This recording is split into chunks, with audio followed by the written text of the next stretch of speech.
Let's check out this next one here, shall we? This one again is the Kizer Gavel, right? G-A-V-E-L.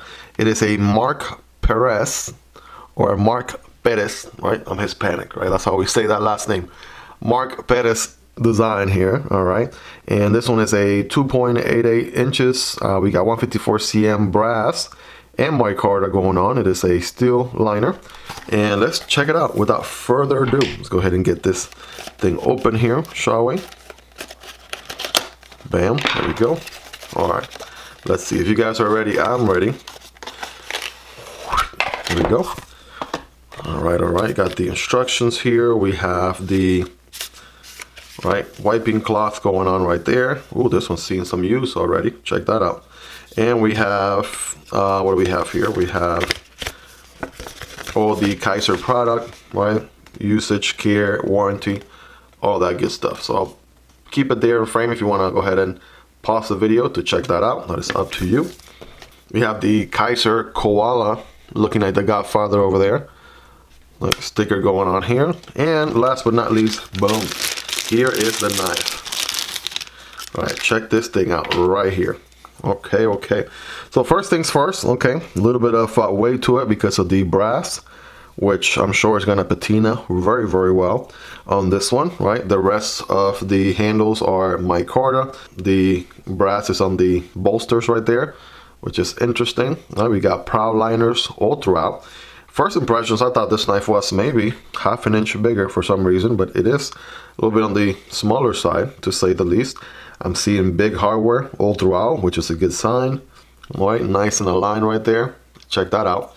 And yeah, without further ado, let's go ahead and get this thing open. What's interesting about this knife, and I've been seeing this on YouTube now with people who have already checked this one out, it is a flipper deployment only. Right, no thumb studs, no hole on the blade, nothing like that. So the only way to open it is, it's with the flipper back here, but check out the size on that flipper. That has got to be the smallest flipper, most tucked away, minimal flipper I've ever seen. But let's check the functionality. So far from what I've seen, it does work. It has some jimping right there. So without further ado, oh yes it does. Yes it does. It fires like crazy. Let me go ahead and give it a nice little wipe right here so you guys can admire this blade. It looks like we have a flat grind going on, satin finish. We got the Kizer logo on this side with the 154 cm steel printed on the top right corner. On the other side we have Gavel, which is the model name, and we have NB EDC.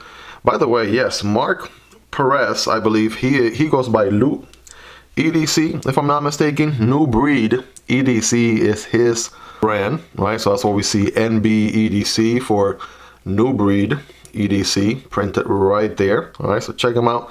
Loot 10X, I believe, on IG is his handle. He also designed his very own knife is the New Breed EDC Clydesdale, which is another sweet one that I can't wait to check out, hopefully sometime in the near future. The liners are nice and milled on both sides, right? At least on the non-liner side, and on the other side there's minimal milling. All right, good access to the liner, by the way, from this side, and it is on ball bearings. I want to say, yeah, that feels like ball bearings. Good action. Check out the stop pin right there, and let's check out the D10 here. All right, very decent D10. It's not the stiffest D10 I've ever seen, and that sort of helps because with as minimal of a flipper tap as you have, you really don't want a lot of resistance, right? I find my nail hitting the flipper there on the way back. It's just so interesting. You could just light switch it. Check this out. Even if I do that, it's gonna catch enough of the meat or flesh of my index finger and still flip. So very, very interesting. Now it is a small knife. So again, I have average hands, not the biggest of hands, not the smallest of hands. I can get a full 4-finger grip here. All right, I guess you could forward choke, but you want to be very, very careful. There's no finger choil here, so do that very, very careful at your own risk. So if you have XL, XXXL hands, bear paws, I don't know, you might want to go for a larger knife than this one. But you know, a lot of people do also still enjoy 3-finger knives too. The only thing on this one I don't see is the solution for a lanyard hole or something like that, which would add you additional grip in case you ran out of room. You could run a lanyard or something, right? Kind of get a good grip there with your pinky. So no lanyard hole, and the pocket clip feels good, by the way. I like the fact that it doesn't really beat up my hand too much when I'm really squeezing hard on it, right? Bearing down as much as I can. It is not reversible. I noticed that it's not reversible to the other side from what I can see here. Okay, check the blade stiffness here, right? This thing is loaded in place, no up and down, no side to side. And check it out, it is a sort of like a drop point with a nice wedge to it right there. Well, it kind of gives it a nice, almost looks like a spear in a way, but you know, there's a little bit of more belly here. It does drop, you know, a little bit higher from the top. And I want to say, see, that's what can happen. You on this one, you want to be very intentional about flipping it, because you sort of want to push with your index finger as much as you can to make sure you don't fail that flip. It's a whole different approach right there to a flipper, I'll tell you that. Yeah, check out the jimping right here on the spine of the blade. That's nice and functional right there. My thumb is locked in, and yeah, I can go to town with this thing, right? Get some work done. Does have significant amount of thickness there, which helps with the grip, which is good. And yeah, I got some flat section right here, and then there's a little bit of a belly to it as well. Let's do some size comparisons here, shall we? Let's do the Kizer Task and the Kizer Cryptid right here. These are two that I'm currently EDCing right now. We use the Cryptid to open the box, and yeah, it's more so, actually a little bit shorter than the Cryptid right there, and obviously shorter than the Task. Check that out. Again, two other amazing Kizer knives for you to check out as well. We're gonna go in reverse order of the typical knives we do here on the channel. Here's the CJRB Pyrite and the Raccoon. All right, so again, this one is more so a medium, right, or so, I mean, probably the biggest small knife that you can consider before going into sort of the medium category, which is where these two knives live. So it's going to be shorter than those, of course. Here's the Rap Model 1, which is, we know, a behemoth of a knife, and the Rap Model 2, the smaller brother. So still shorter than the Rap Model 2 by at least an inch, maybe 1.25 inches. All right, check it out right there with your own eyes. Here's the Demko AD 20.5 and the Shark Cub, or Shark Cub. And actually, you know, it's very close to the Shark Cub, although, you know, maybe shorter than, you know, 1/4 inch, 1/2 inch or so shorter. All right, check it out right there. And last but not least, here's the PM2 and the Para 3.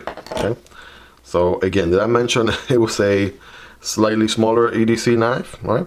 And that is okay, right? So a lot of people are thinking, you know, small knife, small money, big knife, big money. Honestly, that's not really what it comes down to, although I'm willing to bet the price on this one is really good. You have 154 cm, which is already a step up from D2, and Nitro V and 14C 28N. See, there's that flipper. Sometimes you really have to push your index finger in there and push it, like unlike other knives, right? I'll give you an example here with the Eutektik from this is a Trinity. It's a Liong design, right? Check out a knife that has a much bigger flipper tab. You can almost do it with your eyes closed. You know it's gonna go every time. There's enough surface, enough grip, right? You don't even have to try, and it's gonna flip open every single time. Okay, so with this one, and again, this is not a review, this is just the first impressions, I can see where you really have to be so intentional in order to get it to open, and it is the only deployment option on this one. Typically, I'm more so of an EDC individual or knife guy who likes to have multiple deployment methods. That's just more my style. But this one, I mean, I guess it goes for the more flush design. The blade does tuck in a significant bit from the handle, right? So that's something to take into consideration there. With that flipper tab, I feel like that's going to be I don't know. I'm gonna come back to you on that flipper tap. I'll tell you that. Obviously I'm gonna carry it. You guys know the drill, right? I'm gonna carry this knife for some time before coming back with a comprehensive review.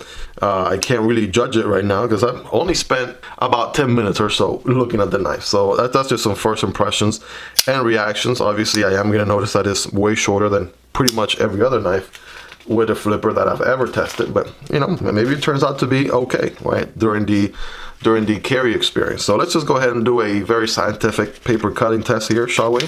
See how this guy does. All right, some initial slices right there are good. Let's get some full slices. Yeah, it is definitely slicing and dicing. No doubt about that. But there's might be a possibility you might taper off depending on what type of cut you're doing. If you're doing a slice, right, you have to be aware of the overall blade length, okay? But yes, it can certainly cut paper, absolutely no doubt about that. What about some cardboard, right? We have some everyday diaper box single wall cardboard here that we're gonna test out. Keep in mind when cutting cardboard, don't cut perpendicular like this, but rather at an angle, and it will look something like this. Here we go.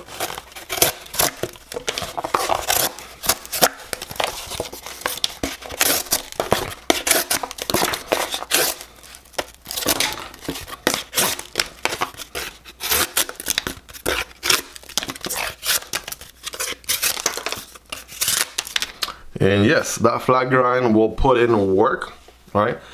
Just get, I want to say it's not the thickest of blades, or it's also not the thinnest of blades either. It is not a full flat grind. It's more so like a halfway or a little bit more than halfway, maybe like 60% flat grind on this one. All right, that's something to consider. So it does get thicker towards the top, obviously. But yeah, you can definitely cut some cardboard. And keep in mind, this thing is not sharp out of the box, right? Even though you saw me take it out of the box, it has already been making its rounds through the Lefty EDC knife pass around. Again, shout out to Kevin on that for the opportunity to check this one out. But yeah, it seems to be holding a pretty good edge so far. You guys rate it in the comments on a scale from 1 through 10. How sharp is this guy? How much of an edge has it retained?